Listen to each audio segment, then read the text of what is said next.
नमस्कार, मैं S Jason भारतीय का सक्रिय सदस्य हूँ। मुझे अपनी संस्था द्वारा आदेश हुआ है कि मैं आपके साथ अपने शौक यानी कि बागवानी से संबंधित कुछ अंश साझे करूँ। इस संदर्भ में मैं कहना चाहूँगा कि हम लोग जो कि महानगरों में रहते हैं बहुत ही सीमित संसाधन रखते हैं जहाँ तक बागवानी का विषय आता है। हमारे पास ज़मीन की सुविधा नहीं होती, घर में बालकनी या छत होती है, इसके अलावा हमारे पास कोई संसाधन नहीं होता। फिर भी हम गमलों में पौधे उगाकर अपने इस शौक को पूरा कर सकते हैं। एक जो पौधा बहुत ही हमारे लिए आवश्यक है वह है नींबू। नींबू को उगाने के लिए बहुत ही सिंपल संसाधन चाहिए। इसमें कोई रॉकेट साइंस नहीं है, बहुत अच्छी तरह से ये उग सकता है अगर हम थोड़ा सा इस विषय में ध्यान दें। नींबू का पौधा आप नर्सरी से जब भी लाएं, आप ध्यान रखें कि वो या ग्राफ्टेड हो या एयर लेयर्ड हो, यानी कि बीज से उगा हुआ पौधा मत लें, क्योंकि उसमें नींबू बहुत देर से आएंगे। नींबू एक ऐसा पौधा है जिसे नमी की आवश्यकता होती है, पर साथ ही साथ पानी इसकी जड़ों में नहीं ठहरना चाहिए, नहीं तो रूट रॉट हो जाएगा, जड़ें गल जाएंगी और पौधा मर जाएगा। इसके लिए हमें एक ऐसा मिश्रण तैयार करना होता है जिसमें सारे पौष्टिक तत्व भी हैं और पानी का निकास आसानी से हो जाए और साथ ही साथ पौधे में, गमले में नमी भी बनी रहे। इसके लिए हमें लेना होगा सॉयल, गार्डन सॉयल, मट्टी, यानी इसमें आप थोड़ा रेता मिला सकते हैं अगर आपके पास उपलब्ध है, पर रेता मोटा होना चाहिए। बारीक रेता मत लें, उसको छान लें रेते को, जो मोटा अंश होंगे वहीं इसमें डालें। आप पत्थर का चूरा या बदरपुर ना लें, क्योंकि वो जम जाता है, उसमें से पानी की निकासी नहीं होती है।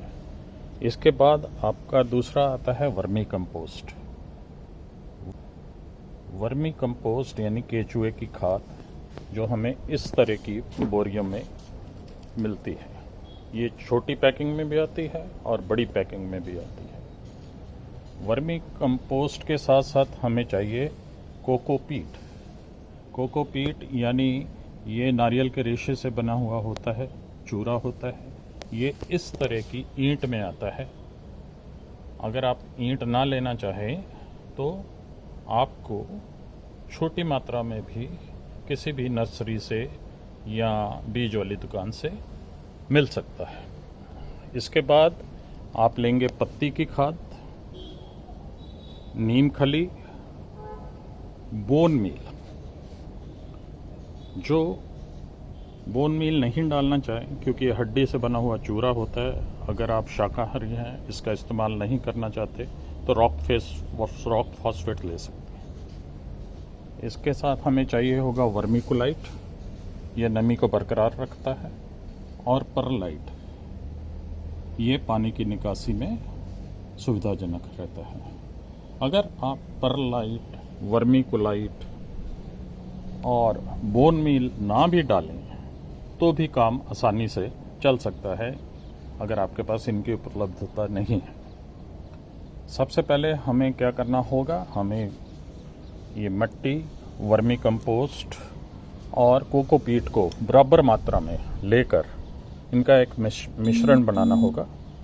उसमें मुट्ठी भर नीम खली और मुट्ठी भर बोन मील डालना होगा, और इसी तरह मुट्ठी भर वर्मीकुलाइट और मुट्ठी भर परलाइट। जब ये मिश्रण बन जाए तो हमें एक गमला लेना होगा और गमले के छिद्रों के ऊपर हमें ये टुकड़े, टेराकोटा के टुकड़े या गमले के ही जो बने हुए टुकड़े होते हैं, वो रख देने होंगे ताकि पानी की निकासी हो सके। मैंने पहले से ही ये मिक्सचर बना रखा है। इस मिक्सचर को मैं इस गमले में डालूंगा, पर उससे पहले आप इन कंकड़ों को थोड़ी सी वर्मी कंपोस्ट से ढक लेंगे और इसके बाद थोड़ा सा ये मिश्रण इसके बीच में डालेंगे।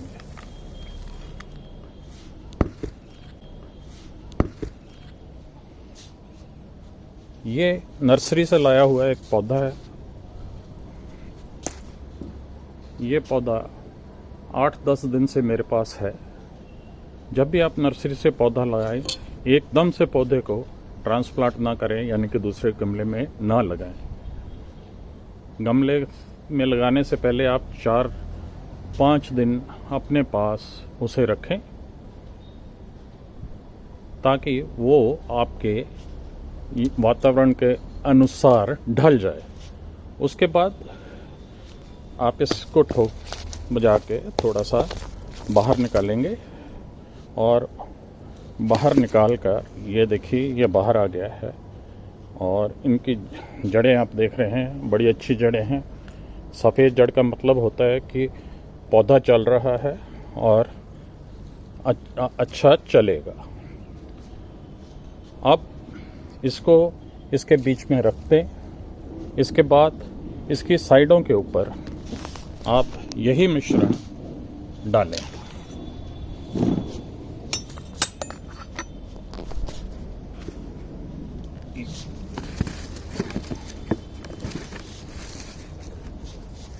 मिश्रण को साइडों में भर दें अच्छी तरह से और शॉवल के साथ इसको साथ साथ हिलाते रहें।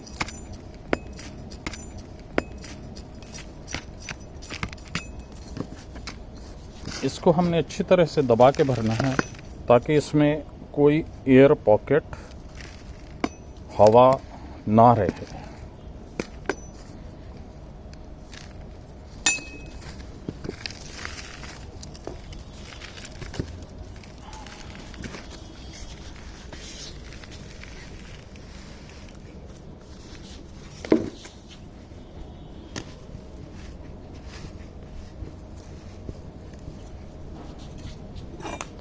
अब इसको साइडों से अच्छी तरह से दबा दें।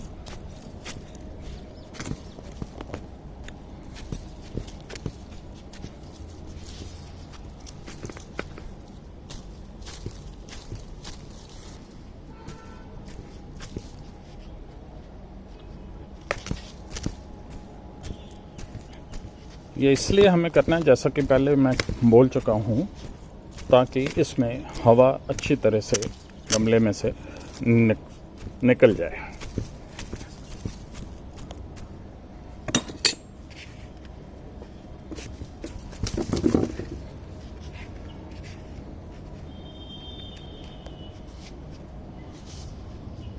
ये पत्ती की खाद है। आप ये पत्ती की खाद 2 मुट्ठी लें और इसके ऊपर, पौधे के ऊपर डाल दें।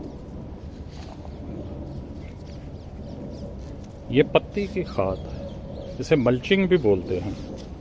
ये जब आप पानी देंगे तो ये नमी को बरकरार रखेगी और जल्दी से मिट्टी को सूखने नहीं देगी।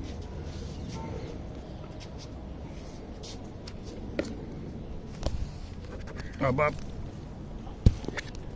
इस गमले को अच्छी तरह से पानी देंगे।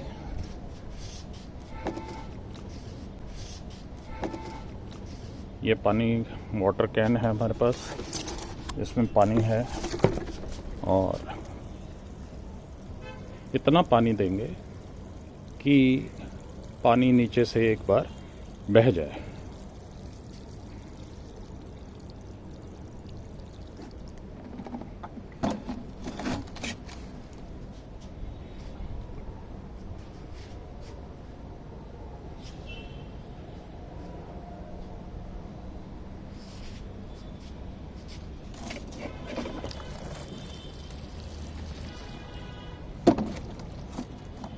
अब हम इस गमले को छाया में रखेंगे 1-2 दिन के लिए, और उसके बाद इसको हम सेमी शेड में ले आएंगे, यानी जहां धूप 1-1.5 घंटे के लिए आती हो।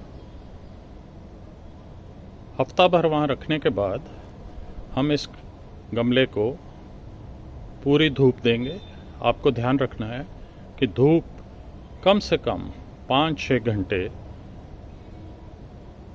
के लिए इस पौधे को मिले, तभी ये अच्छी तरह से फल फूल सकेगा। जिन मित्रों के पास बालकनीज ही हैं वो ऐसी जगह रखें जहां धूप मैक्सिमम आती हो।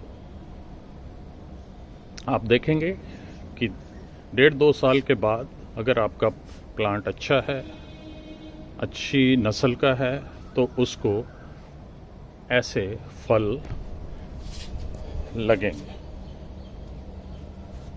ये पौधा 2 साल पुराना है, एयर लेयर्ड है, यानी कि ग्राफ्टेड भी है, और सरकारी नर्सरी से सिर्फ मात्र 100 रुपये में लाया हुआ ये पौधा है और बहुत ही अच्छे फल दे रहा है।